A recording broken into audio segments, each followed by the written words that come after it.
Welcome back to Super Sentai Review, episode number 224. This one discussing episodes 4 and 5 of Turboranger. Yes, there is a movie that was released these two episodes, but I just want to review two straight episodes of Turboranger. We'll review the movie next episode. Episode 4 is something that does kind of develop a series a little bit. It's the first standalone episode of the main story. Yep, it's the first one. First probably many.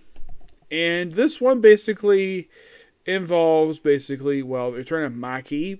She first showed up in episode 2, and this is her second appearance in the series, where she is chastising one of her students for failing grades, and they want to spend more time studying than just playing baseball. Yeah, and the monster of the episode wanted to create human dumplings. That's not a joke, that's seriously what he wanted to do. And there's the visualization of the Emperor of the body of 100 tribes eating the human dumplings. Like, ugh, it's gross. Yeah, it is. It's disgusting. So at one point, of course, they have the monster attack, and of course, they go out to stop him, and then of course, the teacher, Misa, decides to go after them. I'm like, lady, you're basically going after school. So you go after school hours is basically going to do a study. And then the monster attacks and Dr. Denzi show up. Yeah. Who, by the way, she first name was a quack. And he's like, a quack? Really?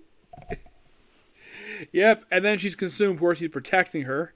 Yeah, this inadvertently, their meeting here, for what I read, starts his crush on her. Yes, seriously. Yep, starts a long-running plot thread with him, which I read basically. I don't know if there's a resolution to this, but that started his crush on her. Yep, so at one point they got up with a ball, and then, of course, they don't believe the whole fairy. Of course, they don't know about the... By the way, do you know who's actually missing from this episode? The fairy they have as an assistant. Yeah, she's not in the episode, which is weird. But she's in episode 5, which is odd. Yep, by the way, Dr. Denzi, he shows up for a small chunk of this episode. Unlike, let's say, next episode, where he's there for one scene and that's it. Yep, so at one point they use the human dumplings as shields. They can't really stop them. They'll eventually be able to do thanks to baseball. Yes, baseball to beat the monster. And they go giant size, and that's it. Next episode basically involves... By the way, the second monster they have, actually third monster, it was actually a promise made to the Emperor and the human dumpling stuff. Next episode involves the Hat and Cape monster. Where basically it's where the lady of the group, frees him from his seal, which apparently is just some garb in the museum. Which, that seems quite lazy. And he frees him and turns 3 punks into samurai with his hat. And he turns various people into samurai, including a doctor. And his practice, he thinks the ankle is rotting. Chop it off with a frickin' hatchet. And his whole thing is he really wants to chop off this little boy's foot because his ankle is broken. And the whole episode's like this. And here's the thing. This is a Turbo Blue episode. Well, in the case of episode 4, it was Red Turbo's turn.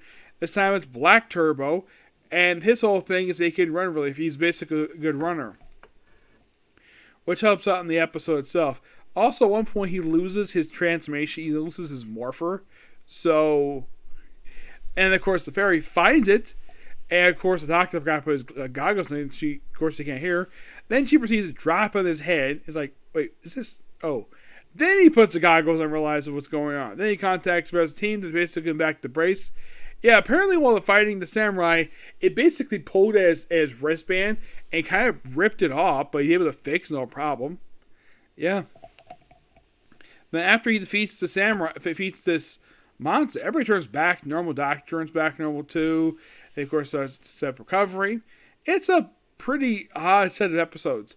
By the way, Misa is not in this episode. Doc Denzi is only in this episode for one scene, and that's it.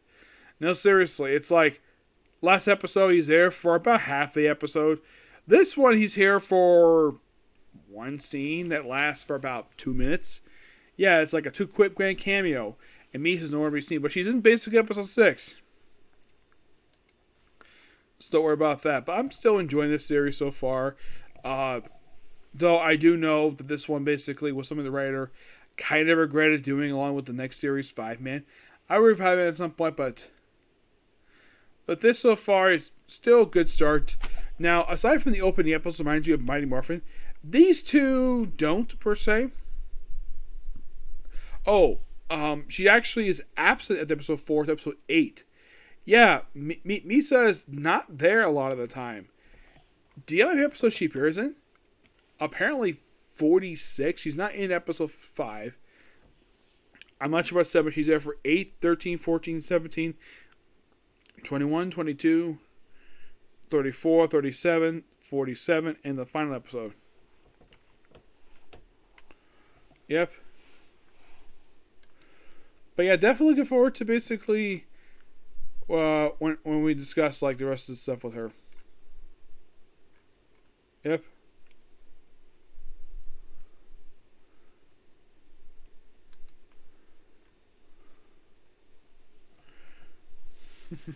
Yep.